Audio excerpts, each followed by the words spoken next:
19번째 맞는 순교자 기념 주일입니다. 순교자라고 하는 이 말은 한자어지요.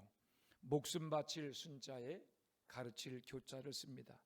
자기 신앙을 지키기 위해서 목숨 바친 사람들을 가리켜 우리가 순교자라고 부르고 있습니다. 우리 기독교는 수많은 순교자의 피 위에 서 있습니다. 기독교 초대교회 보통 터툴리아는 순교자의 피는 교회의 씨앗이다라고 하는 말을 했습니다. 로마 제국의 기독교 박해가 끝나고 325년에 니케아 회의가 열렸습니다. 이때 대표로 참석한 318명 가운데 무려 306명이 손발이 잘려나가고 앞을 보지 못하는 장애인이었다고 합니다. 불같은 박해 앞에서 목숨을 구걸하지 않고 끝까지 예수 구원의 믿음을 지키다가 그렇게 된 것입니다. 한국 교회도 순교자의 피 위에 서 있습니다. 이 땅에 복음이 전해지고 나서 무서운 박해의 시기가 두 번 있었습니다. 일제 치하와 6.25 한국 전쟁입니다. 일제 신사참배를 거부하다가 많은 순교자가 나왔습니다. 특별히 한국 전쟁 당시에 교회와 신앙을 지키다가 많은 교회와 많은 목회자와 성도들이 공산당에 의해서 죽임을 당했습니다. 이덕주 교수가 쓴 6.25 전쟁과 한국 감리교회 순환이라고 하는 글을 보게 되면 이 6.25 전쟁으로 인해서 38 이북의 교회와 기관들이 전쟁 중에 대부분 파괴되었고 월남하지 못한 목회자 300여 명이 공산군에 의해서 희생되거나 행방불명되었다라고 했습니다. 남쪽의 교회들도 전쟁 가운데 파괴된 예배당이 1천여 곳에 달했고 전쟁 중에 순교하고 납치된 목회자가 400명에 달했다고 합니다. 그리고 공산당이 점령할 때 일어난 각지에서 있었던 기독교인의 집단 학살까지 포함하면 전쟁 중에 희생된 기독교인의 수가 남북한 합쳐서 1,000명이 넘는다라고 기록하고 있습니다. 우리 교회 10대 담임 목사였던 노홍우 목사님도 세 아들 재정, 제1, 재신과 함께 공산당에 의해서 살해당했습니다. 평양요한학교 본과를 졸업하고 청년회장과 주일학교 교사로 교회를 섬기던 오인철 장로님도 한국전쟁 당시에 빨치산에 의해서 체포되고 납치된 이후에 공산당에 의해서 총살을 당하고 말았습니다. 원수들은 그렇게 교회를 박해하고 성도를 고문하고 죽이면 복음이 사라지고 교회가 문을 닫을 것으로 생각했습니다. 하지만 순교의 씨앗은 마치 민들레 홀씨처럼 온 세상에 퍼져 오늘도 이 땅에 하나님의 나라를 확장해 나가고 있습니다. 안타까운 것은 순교자의 피 위에 세워진 우리 한국교회가 20세기 접어들면서 쇠퇴하고 있다고 하는 사실입니다. 특별히 2020년 시작된 코로나로 인해서 한국교회는 직격탄을 맞았습니다. 2023년도 5월에 코로나는 종식되었지만 그 여파는 지금도 계속되고 있습니다. 우리가 순교자의 신앙을 이 시대에 다시금 회복해야 하는 이유는 점점 쇠락해가는 한국교회를 살릴 수 있는 길이 순교의 신앙에 있기 때문입니다. 우리 다 같이 히브리서 11장 39절 말씀을 읽어보겠습니다. 히브리서 11장 39절 함께 읽습니다. 시작. 이 사람들은 다 믿음으로 말미암아 증거를 받았으나 약속된 것을 받지 못하였으니 아멘. 영어 성경을 보게 되면 39절에 약속이라고 하는 단어 앞에 정관사 더가 붙어 있습니다. 이것은 많은 약속 중에서 한 약속이라는 것이 아니라 특정한 한 약속을 말합니다. 그 특정한 약속이란 다름 아닌 예수님에 대한 약속입니다. 하나님께서 선지자를 통해서 때가 이르면 메시아를 보내주겠다라고 약속했는데 이 메시아에 대한 약속은 구약 시대를 살아가던 경건한 이스라엘 백성들의 유일한 희망이었습니다. 그들은 언제 이루어질지 모르는 그 메시아에 대한 약속을 붙들고 모든 고난과 핍박을 이겨냈습니다. 이에 비하면 신약시대를 살아가는 모든 그리스도인들은 약속된 메시아 언약이 성취된 것을 눈으로 보고 들은 사람들입니다. 구약의 성도들과 달리 약속된 것을 받은 그리스도인들이 고난과 핍박 때문에 다시금 예수 그리스도를 알지 못하던 과거의 삶으로 돌아가려고 한다는 것은 말이 안 된다. 히브리서 기자는 그것을 강조하고 있는 것입니다. 이것은 한국교회도 마찬가지입니다. 앞서 말씀드린 것처럼 우리의 신앙은 일제 치하와 6.25 한국전쟁의 와중에서 예수 구원의 신앙을 지키기 위해서 기꺼이 목숨 바친 수많은 순교자의 피 위에 서 있습니다. 이처럼 자랑스러운 순교자의 피 위에 세워진 한국교회가 세상의 유혹과 세상의 풍랑과 핍박에 흔들리고 침몰해 간다고 하는 것은 있을 수 없는 일입니다. 다시금 순교신앙을 회복해야 합니다. 다시금 순교신앙으로 무장해야 합니다. 그렇다면 우리가 회복해야 할 순교신앙이란 무엇입니까? 첫째로 우리가 회복해야 할 순교신앙이란 예수 구원의 믿음을 굳게 붙드는 것입니다.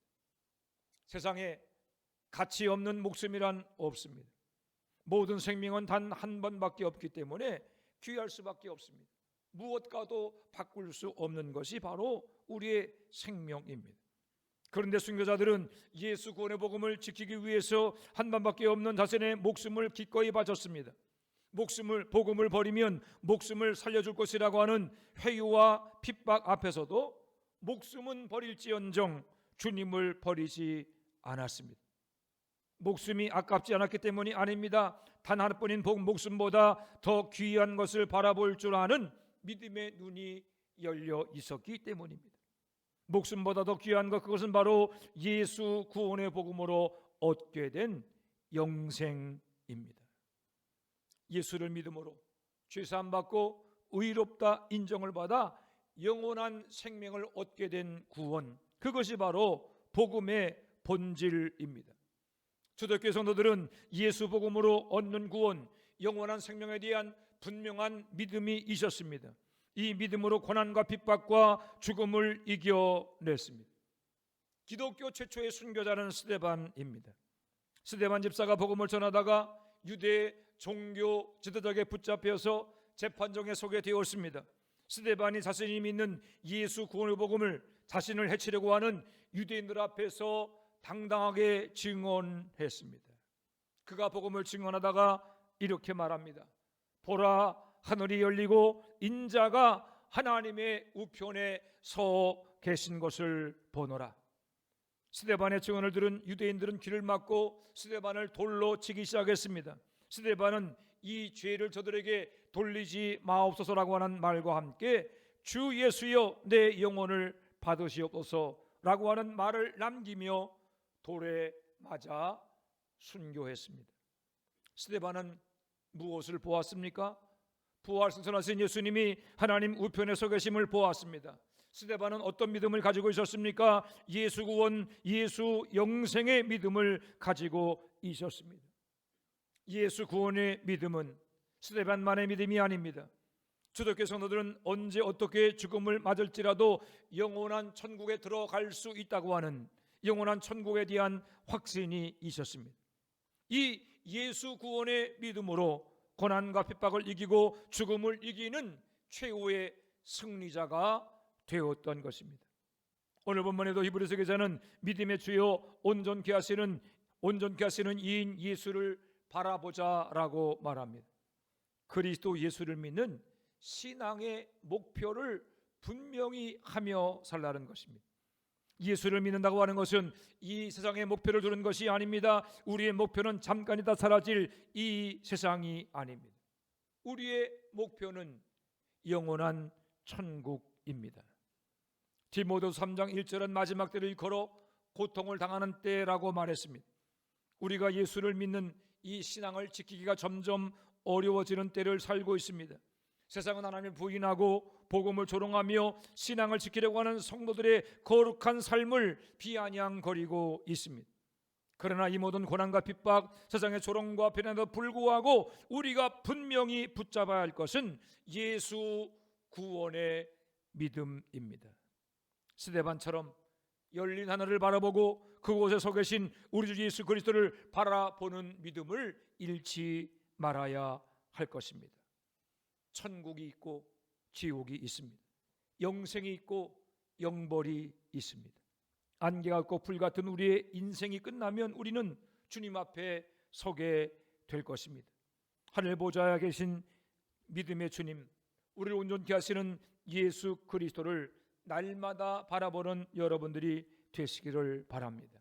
날마다 예수 구원의 믿음을 굳게 붙잡는 순교의 신앙으로 죄를 이기며 세상을 이기고 악한 마귀를 이기는 모든 성도가 되시기를 우리 주님의 이름으로 축원해 드립니다. 두 번째로, 순교의 신앙은 나의 결단으로만 가능합니다. 우리 다 같이 히브리서 12장 1절 말씀을 읽어보겠습니다. 히브리서 12장 1절입니다. 시작. 이러므로 우리에게 구름같이 둘러싼 허다한 증인들이 있으니 모든 무거운 것과 얽매이기 쉬운 죄를 벗어버리고 인내로서 우리 앞에 당한 경주를 하며. 아멘. 이 12장 1절의 하반절 말씀을 메시지 성경은 이렇게 번역했습니다. 절대로 멈추지 마십시오. 영적으로 군살이 붙어 있어서도 안 되고 몸에 기생하는 죄가 있어서도 안 됩니다. 이렇게 번역했습니다. 히브리서 기자는 순교의 신앙을 마라톤에 비유하면서 우리에게 두 가지를 권면합니다. 먼저 영적인 군살을 빼라고 말합니다. 영적인 군살이란 영적인 나태함에 빠지게 하는 게으름을 말합니다.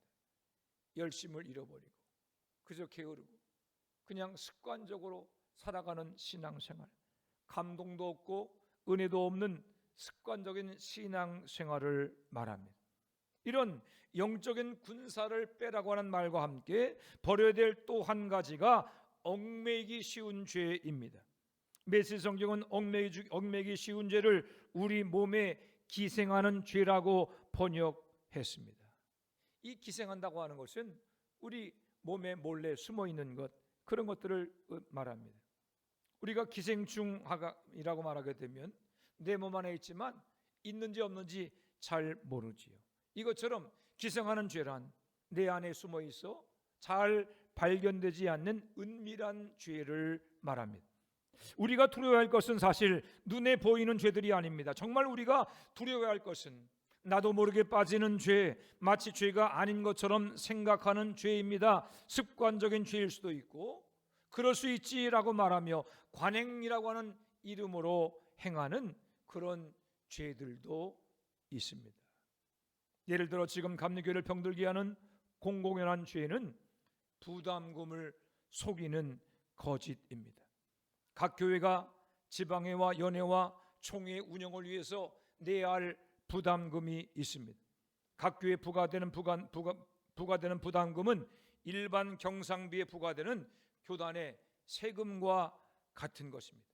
동부연에 속한 모든 교회들에게 이제 이 부담금이 다 주어지는데 지방마다 조금씩 차이는 있지만 우리 교회 같은 경우는 전체 경상비 수입의 6.8%를 부담금으로 내게 되어 있습니다. 작년 우리 일반 경상비가 5억 100만 원이고 감리회에 내야 될 전체 부담금 액수가 3,400만 원입니다. 우리 교회는 1년에 3,400만 원을 부담금으로 지방회와 연회와 총회 세금으로 내야 합니다. 여러분, 적은 액수가 아니죠? 3,400만 원 적은 액수가 아닙니다. 그렇지만 이것은 지방회와 연회와 총회를 섬기기 위해서 각 교회가 납부하기로 정해놓은 감리교회 법입니다. 나라에 내야 될 세금을 우리가 속이게 되면 탈세의 범이 됩니다. 교단에 내야 될 부담금을 속이는 것 역시 탈세의 죄에 해당합니다. 그런데 이 부담금을 좀 적게 내기 위해서 경상비 수입을 줄여서 보고하는 교회가 한둘이 아닙니다. 수입을 줄여 보고하면 어떻게 돼요?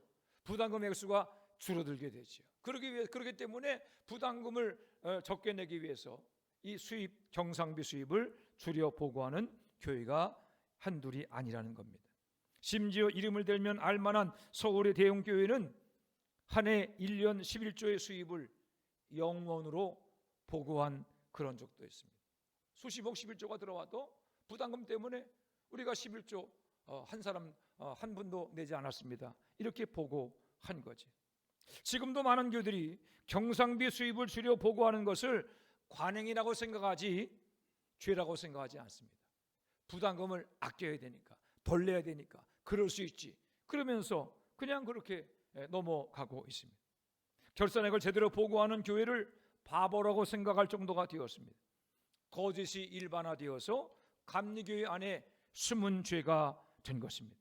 이외에도 감독 선거와 기관단체장 선거를 하면서 돈을 쓰는 금권 선거, 법을 지키지 않는 탈법 선거 등 교리와 장정, 감리교회가 정한 법을 지키지 않는 일들이 한두 가지가 아닙니다. 얼마나 탈법과 불법이 기생하고 있는지 법을 지키고 교리와 장정을 지켜야 한다고 말하면 조롱받고 손가락질 받는 그러한 시대가 되었습니다. 사랑하는 여러분, 교회는 진리의 터 위에 세워지는 공동체입니다. 아무리 강단에서 예수 구원의 복음을 선포한다고 할지라도 이런 습관적인 죄악들, 교회 안에 기생하는 죄악들을 제거하지 않는 한 한국 교회는 새로워질 수 없습니다. 공동체의 죄악도 있지만 개인적인 죄악도 있습니다. 겉으로 드러나지 않지만 나의 신앙을 흔들고 공격하는 내 안에 숨어있는 은밀한 죄, 습관적인 죄, 기생하는 죄악들이 있습니다. 아무리 겉으로 거룩한 척 해설을 해도 내 안에 숨어있는 죄악들, 이 은밀한 죄악들을 해결하지 못하면 자신도 알지 못하는 사이에 신앙은 병들고 그리고 쇠락해 되고 말 것입니다. 히브리서 기자는 영적인 군살과 얽매이기 쉬운 죄를 벗어버리라고 명령합니다. 벗어버리라고 하는 명령을 하시는 분은 우리 주님이시고 그 명령을 들어야 하는 것은 바로 우리 자신입니다. 주님 명령에 대한 우리의 반응은 순종이어야만 합니다. 우리가 말씀을 들을 때 결단하고 순종해야 합니다. 아무리 좋은 말씀을 듣는다고 할지라도 결단하며 순종하지 아니하면 그 말씀의 능력은 우리 가운데 나타나지 않을 것이기 때문입니다. 결국 순교의 신앙이란 위에서 부어지는 것이 아니라 나의 결단과 순종으로부터 시작되는 것입니다. 오늘은 순교자 기념주일입니다. 이 땅의 교회를 가능케 한 모든 순교자들은 결단과 순종으로 그 길을 걸어간 사람들입니다.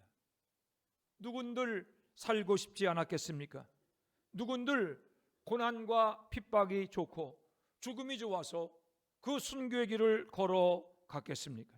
그러나 주님이 가라고 명령하신 그 길이 분명히 눈앞에 있기 때문에 결단하고 순종함으로 그 길을 끝까지 걸어간 것입니다.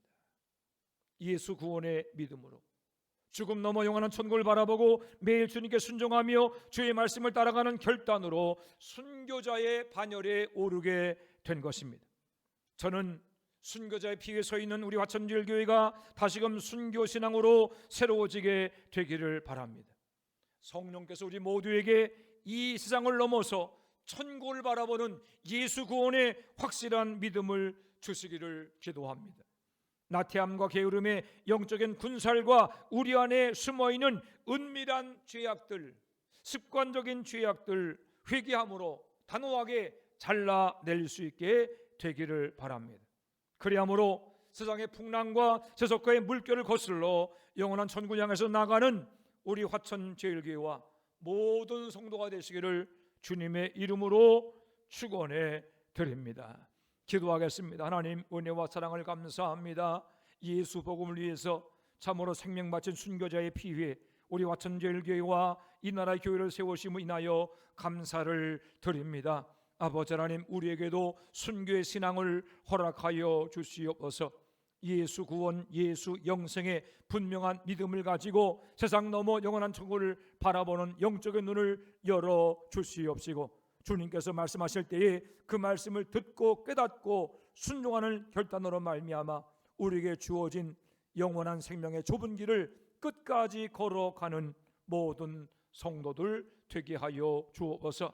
그리함으로 아버지 하나님이여, 몸된 교회를 주님께서 든든히 세워주시옵시되 주님 오시는 그날까지 생명의 복음을 증거하며 날마다 은혜 가운데 든든히 세워지는 하늘 영광 보는 교회가 되게 하여 주옵소서. 예수님의 이름으로 기도해 싸움나이다. 아멘.